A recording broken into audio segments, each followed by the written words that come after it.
People look at me and they see a healthy woman. But exactly 10 years ago, in 2016, I was given a diagnosis that many in this country whisper as a death sentence. Today, I am sitting here as proof that beyond the diagnosis, there's life to be lived. And beyond the fear, there are stories of hope to be told. This is the Survivor's Desk, a show dedicated to navigating the journey of health and healing. I am Chioma Ikejani.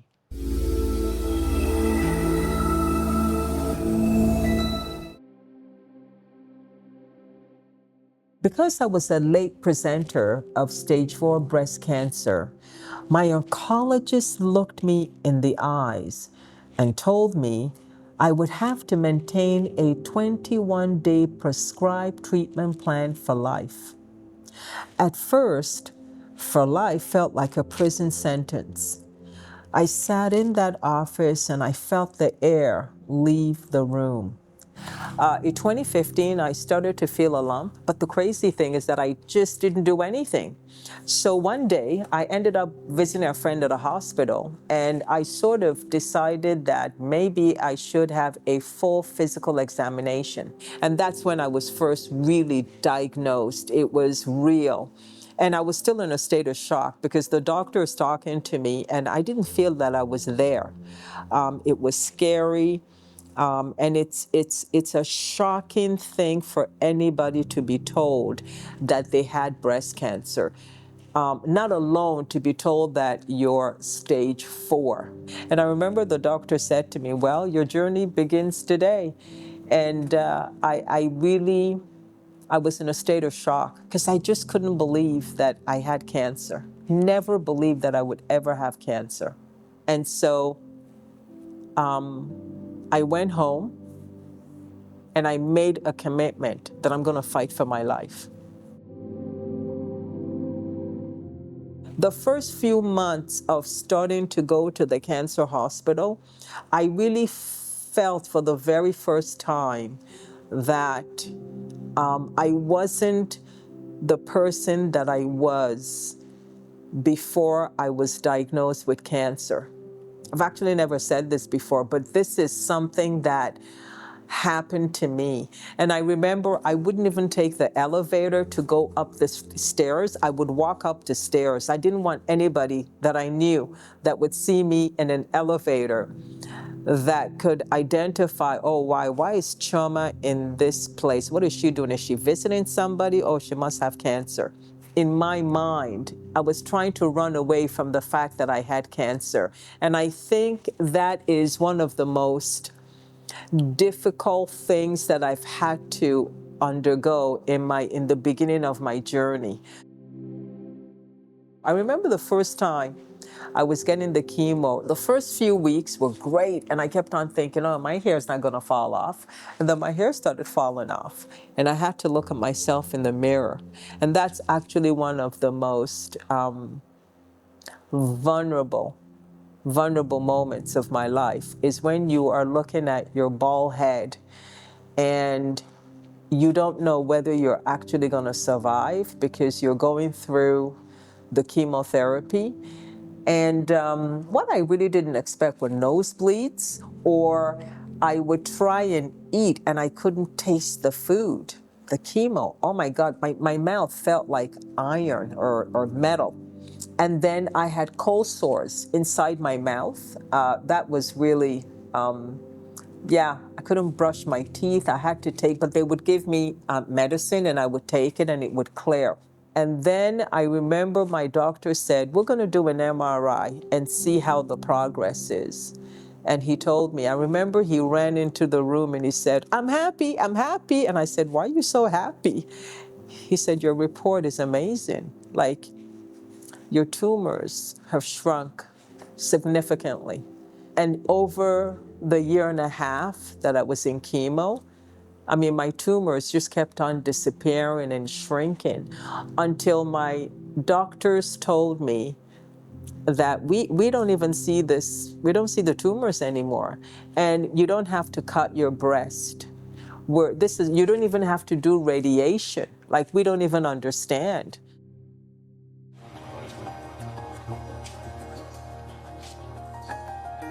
It's now day 2 of the official lockdown in Lagos and the Federal Capital Territory in Nigeria, and COVID-19 cases continue to increase. Right, in Abuja, the Federal Capital Territory, major roads, airports, and markets were on Tuesday deserted. How residents will fare during the lockdown is a source of concern due to various levels of preparedness by individuals and families. Indeed, wow. My journey changed forever in 2020. During the COVID pandemic lockdown, with airports closed, I didn't leave Nigeria. I had to survive right here, navigating our local hospitals. It was then I realized survival isn't a miracle that happens to you. It's a choice you make every single day. When I said that my life changed, it changed drastically, because I thought that I would come and visit and then I could easily go back and do a check. But as I was trying to go back, the airports were closed down under the COVID-19 pandemic. My doctors in Canada were very worried, because what am I going to do? How am I going to access my drugs? But surprisingly, my drugs were made available. That was the first battle that I won. But the second battle was now making sure that I could do an MRI and a CT scan. So that was really interesting, because where do I do this? I've never had to do it here. I've always did that in Canada. There are actually hospitals in Abuja that have really great machines like MRI and CT scan. And I found that it was fantastic. They were able to give me the read-in. When I sent it to my Canadian doctors, they said, wow, this is great. They were just happy that I was able to continue my regimented treatments. And that was getting my drugs and doing my CT and making sure that there was really, that cancer was not doing anything in my body. Around cancer especially, government is doing a lot in terms of how to prevent, whether through primary prevention or secondary prevention, and when prevention fails, how to ensure that people who have cancer have the best of care in Nigeria. This government have taken seriously the issue of the establishment of cancer centers of excellence, one per geopolitical zone. Around that, we also have some of our federal tertiary institutions that are establishing cancer treatment centers of their own. And also because of the policy of government in expanding insurance to cover catastrophic health events, you will see that there's a lot of attention to cancer care, because we know that that is a growing burden of disease in our country. Of course, the enabling environment our government has also created is also helping a lot to ensure that the direction of medical tourism is reversed. Recently, an uncle of mine had a heart bypass surgery here in Nigeria. And when we sent all the tests, everything that has been assessed about him, we sent it abroad. They said you cannot get it better anywhere else. Not only that, you can also not get it cheaper anywhere else in the world.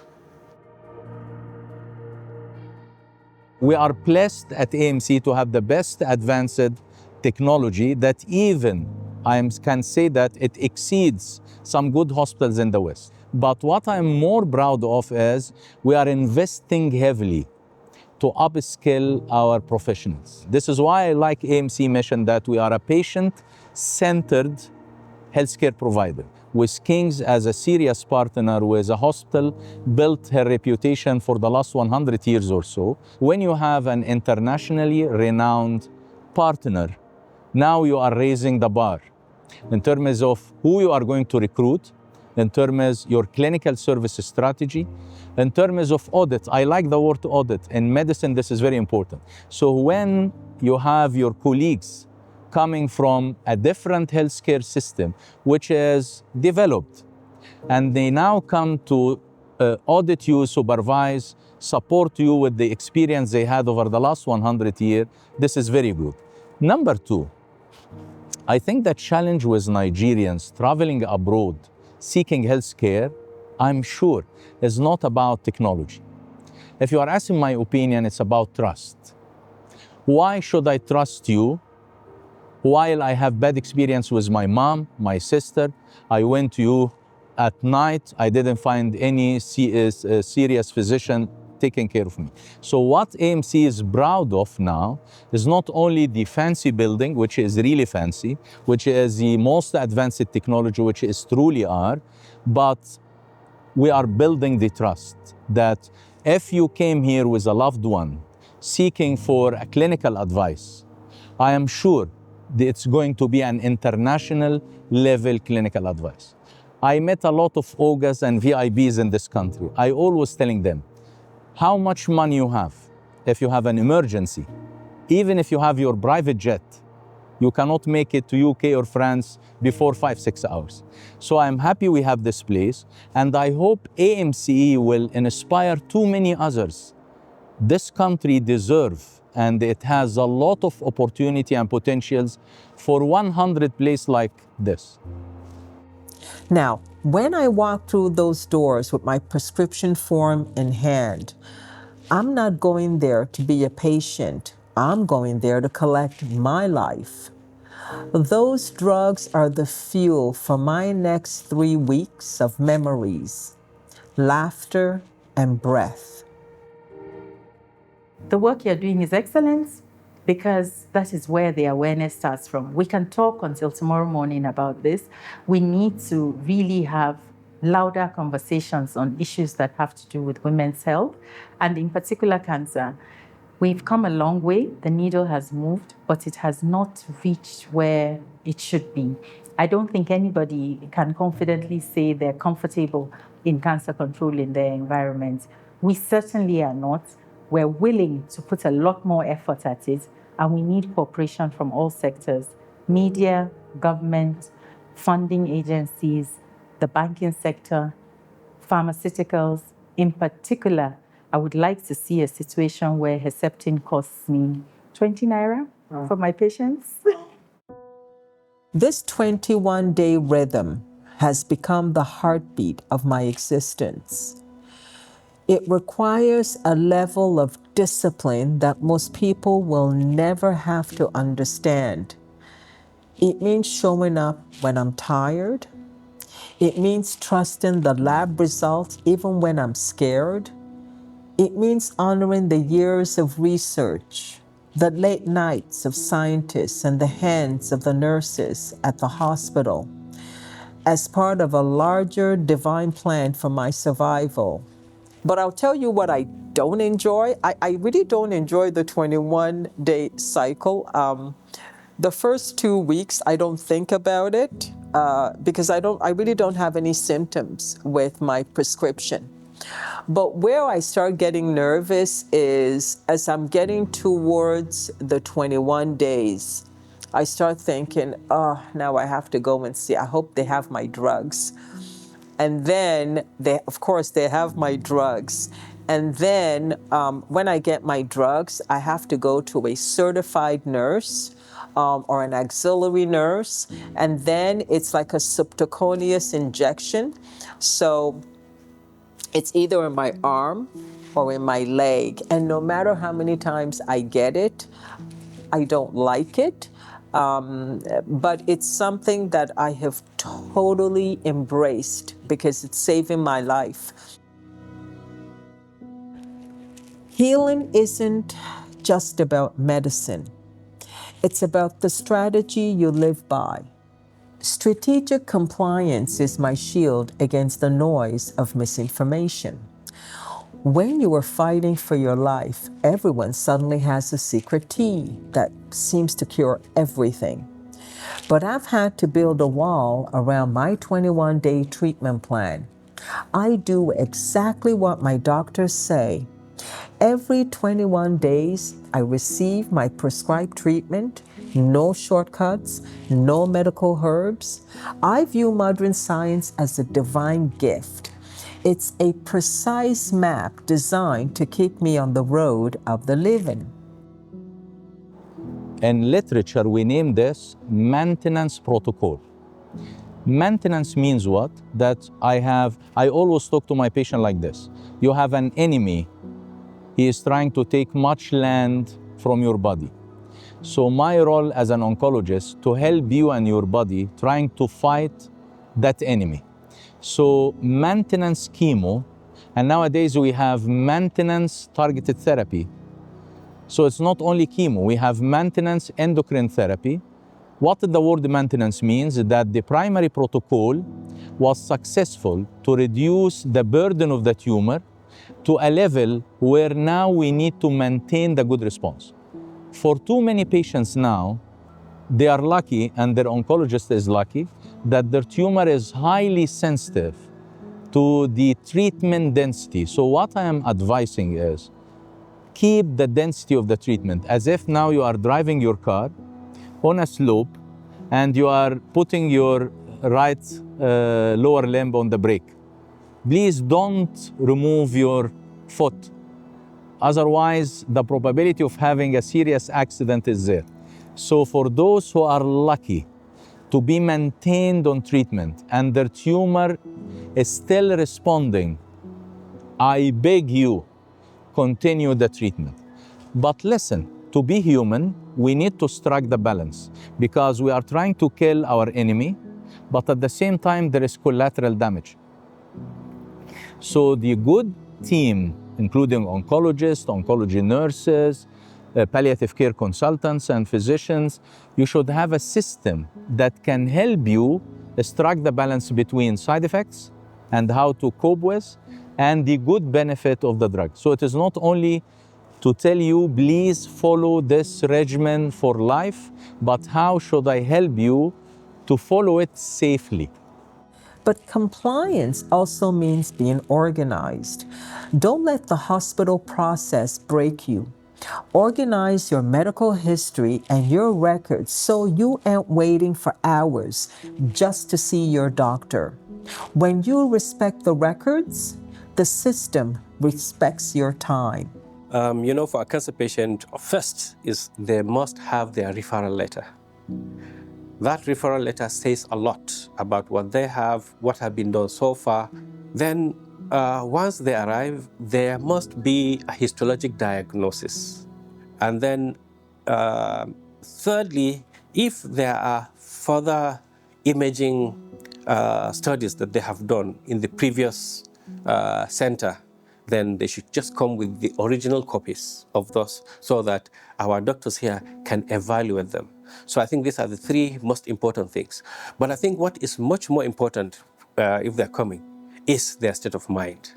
They need to be sure that once they are here, they are going to meet empathic people who will really take care of them. In addition, particularly for patients who suffer cancer, there is a new unit or process called patient navigation system.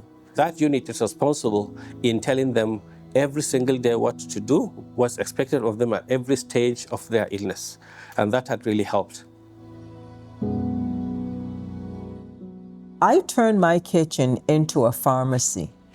Nigeria has the best superfoods like bitter leaf and moringa, often called the miracle tree. I ate soursop, African mango, and apples, and I drank lots of ginger tea. But it's important to remember that we must honor the science. These fruits and vegetables and cures, they are the bricks we use to rebuild the body. Perhaps the most difficult thing I did was to cut out the sugars that fueled my inflammation. I think that's what's really helped me. I believe in science, but I also believe in eating the right food that will complement the medicine. And Nigeria just has the best. I mean, we're so blessed with organic food. What would cost me thousands of dollars in Canada does not even come close. So that's one of the things that I've done very, very well. And I think it's actually help the 10-year journey of maintaining that healthy life. Exercise isn't just for the healthy. It's the medicine for the recovering. A 15-minute walk tells your cells you are still in charge. Movement is the oxygen of hope. You must keep moving no matter how small the space. And I remember a nurse gave me this piece of advice. She said, nobody's going to fight for you unless you fight for yourself. And you have to be a cancer advocate for yourself. We have to believe that we are going to get better, that this is just a journey that I'm going through. And if there is one message that I can give to anybody that is watching this, had I made the move sooner,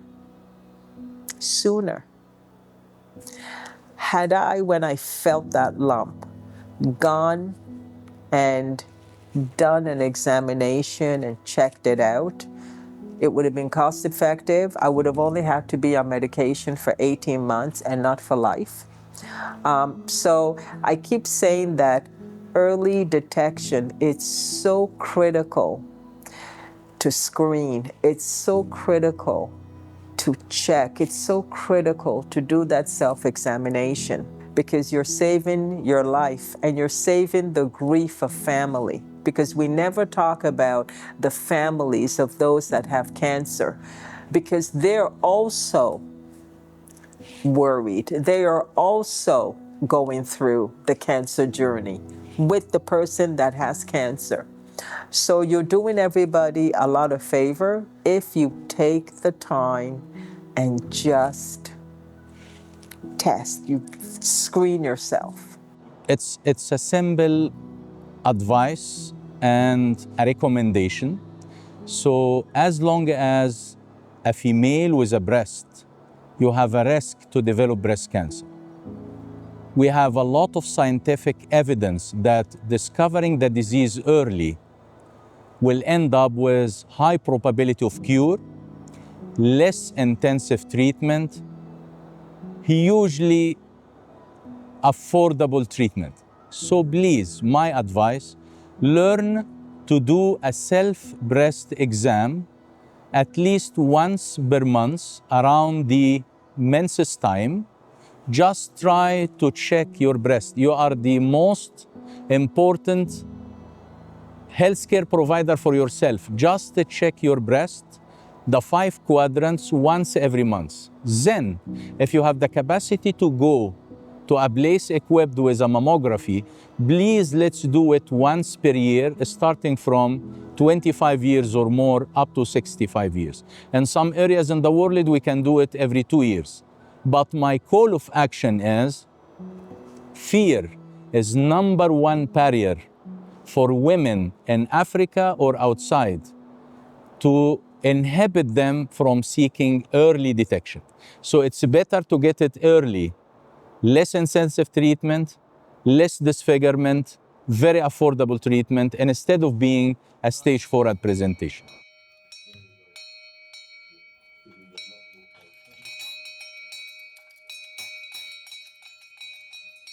This is amazing. This is amazing.